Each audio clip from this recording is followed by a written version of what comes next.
स्वागत है बच्चों, एक बार फिर से आपके अपने चैनल ब्रेन कनेक्टर पे। आज हम लोग समझने वाले हैं कैसे हम लोग फाइंड करेंगे कि एरिया ऑफ सर्कल कैसे आया है। ठीक है, what will be the formula of area of circle. As we know that the formula of area of circle is pi r square. तो आज हम लोग इसका प्रूफ देखेंगे ये आया कैसे है। ठीक है, तो चलिए बिना देरी के शुरू करते हैं। एरिया ऑफ सर्कल,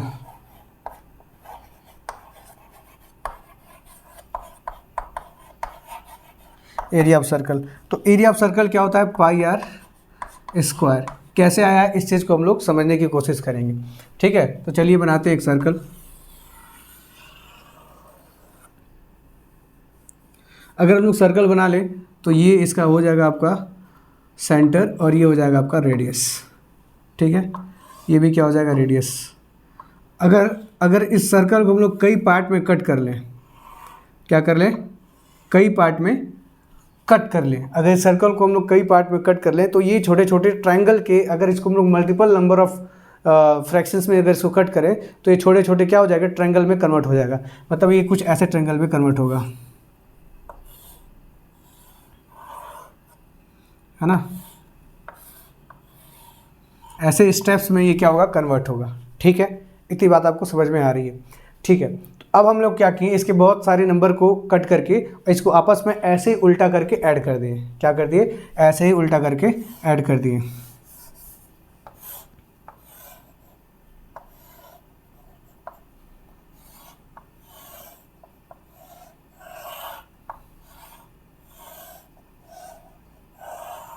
तो मान लीजिए हम लोग ऐसे आधा ऊपर से और आधा नीचे से हम लोग क्या कर दिए? ऐड कर दिए।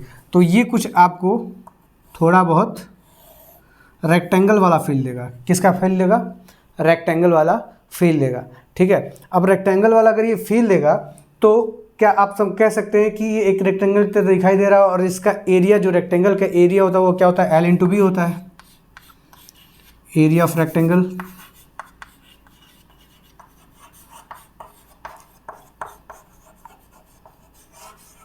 will be equal to length LENGT, length into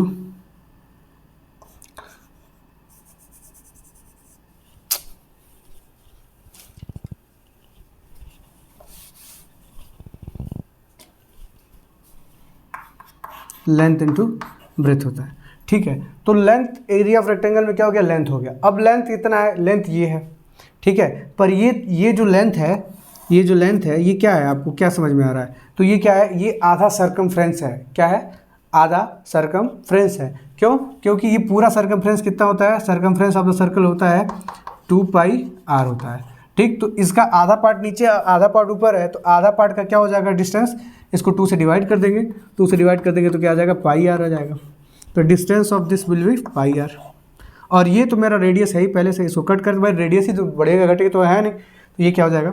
radius.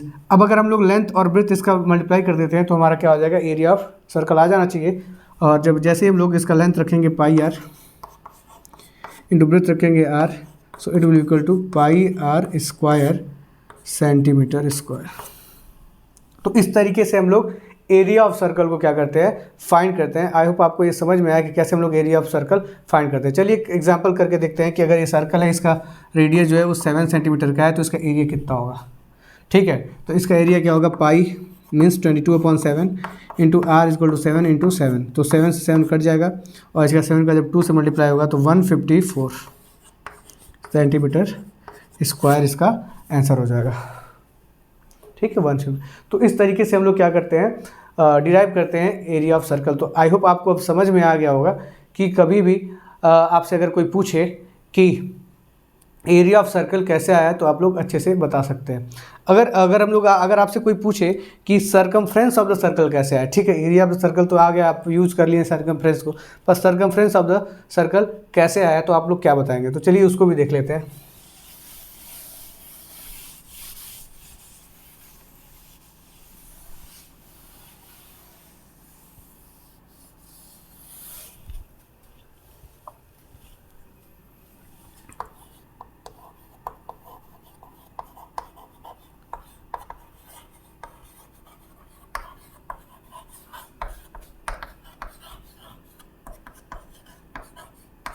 तो सरकमफ्रेंस ऑफ द सर्कल, और उसमें पाई कहाँ से आया, ठीक है। तो ये एक एक्सपेरिमेंट किया गया, क्या किया गया, एक्सपेरिमेंट किया गया। जब भी हम लोग किसी सर्कल को लेते थे और उसको मेज़र करते थे, जैसे मान लीजिए ये सर्कल ले लिया, ठीक है। अब इसके हमको चार तरफ की लंबाई पता करना है, ठीक है। तो हम लोग इसको क्या कर लिए, इसको स्टेप से माप लिए, ठीक है। इसको खोल के कट करके इसको माप लिए, लंबाई में इसकी वो पूरी जितना डिस्टेंस है वो हम लोग क्या कर लिए, माप लिए। तो मान लीजिए इसका सरकमफ्रेंस कितना आ गया, सी आ गया, ठीक है। क्या आ गया, सी आ गया। अब इसका जो भी डायमीटर होता था, मतलब इसका जो लॉन्गेस्ट कार्ड होता था, जो लॉन्गेस्ट कार्ड है, इसी से हम लोग इसको क्या कर दिए, डिवाइड करने लगे, ठीक है। तो इसी से हम लोग अगर डिवाइड कर दिए तो सी को हम लोग क्या कर दिए, डी से डिवाइड कर दिए। तो जब भी हम लोग ऐसा काम करते हैं तो हम लोग एक पाते हैं कि एक कांस्टेंट नंबर हम लोग को बार बार एक कांस्टेंट मिलेगा, चाहे कोई भी दुनिया का कोई भी सर्कल ले लीजिए, आपको हमेशा एक कांस्टेंट नंबर मिलेगा, ठीक है। और वो नंबर क्या था, 3.14, जिसे हम लोग कहते हैं अगर इसको हम लोग रेशनल नंबर में बदलें तो ये हो जाएगा 22/7, और इसी को हम लोग मैथ्स की भाषा में पाई बोलते हैं। क्या बोलते हैं, पाई बोलते हैं। तो ये फाइंड किया गया कि किसी भी सर्कल को अगर हम लोग माप के उसके डायमीटर से इसको डिवाइड कर दे रहे हैं तो एक कॉन्स्टेंट नंबर मिल रहा है, इसको हम लोग कहते हैं पाई। वो दुनिया का कोई भी सर्कल होता है, आप प्रैक्टिकल करके अपने घर पे भी देख सकते हैं। तो वो क्या हो गया, पाई। तो यहाँ पे हम लोग क्या कर दिए, पाई रख दिए। अब हमें पता करना था सी मतलब सरकमफ्रेंस ऑफ द सर्कल, तो इसमें हम लोग क्या कर दिए, मल्टीप्लाई कर दिए, इसका क्रॉस मल्टीप्लाई, तो पाई इंटू डी। तो यही हमारा क्या हो गया, सरकमफ्रेंस ऑफ द सर्कल। और इसी डी को हम लोग लिख सकते हैं, इसी डी को हम लोग, ये डी होता है और यहाँ से यहाँ तक आर होता है, तो आर प्लस आर क्या हो जाएगा, 2r हो जाएगा। तो इसी डी की जगह हम लोग क्या लिख देते हैं, 2 लिख देते हैं, आर लिख देते हैं, तो ये हो जाता है सी इज इक्वल टू 2πr। तो आई होप आपको ये समझ में आया कि ये सरकमफ्रेंस ऑफ द सर्कल कैसे आया, ये एक्सपेरिमेंट से आया है। एक्सपेरिमेंट कैसे किया गया, सर्कल को खोल के पूरा लंबाई और उसकी डायमीटर से उसको डिवाइड करने पे हमेशा क्या मिलता था, हमें कांस्टेंट नंबर मिलता था। वहाँ से चमका और चमकने के बाद ये फार्मूला लिख दिया किसी ने, ठीक है। उनका नाम नहीं पता किसने इसका रिसर्च किया, पर किसी ने लिखा ही होगा। और ये किस में होता है, सेंटीमीटर में, क्योंकि ये क्या होता है, लंबाई, चारों तरफ की लंबाई। इसको पेरीमीटर भी बोलते हैं। तो सर्कल को पेरीमीटर नहीं बोलते हैं, इसको सरकमफ्रेंस बोलते हैं सर्कल में। अदर फिगर में जो है उसको क्या बोलते हैं, पेरीमीटर बोलते हैं, ठीक है। तो आपको दोनों समझ में आया कि कैसे एरिया ऑफ द सर्कल लिखेंगे और कैसे सरकमफ्रेंस ऑफ द सर्कल लिखेंगे। और अगर आपको अच्छा लगा हो, अभी तक आप वीडियो में बने हैं, तो अगर लाइक नहीं किए तो लाइक कर दीजिए, चैनल को सब्सक्राइब नहीं किया चैनल सब्सक्राइब कर दीजिए। और आपको लग रहा है कि ये वीडियो मेरे दोस्तों के लिए भी यूज़फुल है तो प्लीज़ उनके तक शेयर करिए, पहुँचाइए। यही मेरा मोटिवेशन। फिर मिलते हैं नए कॉन्सेप्ट के साथ नए वीडियो में, तब तक के लिए टेक केयर, बाय बाय।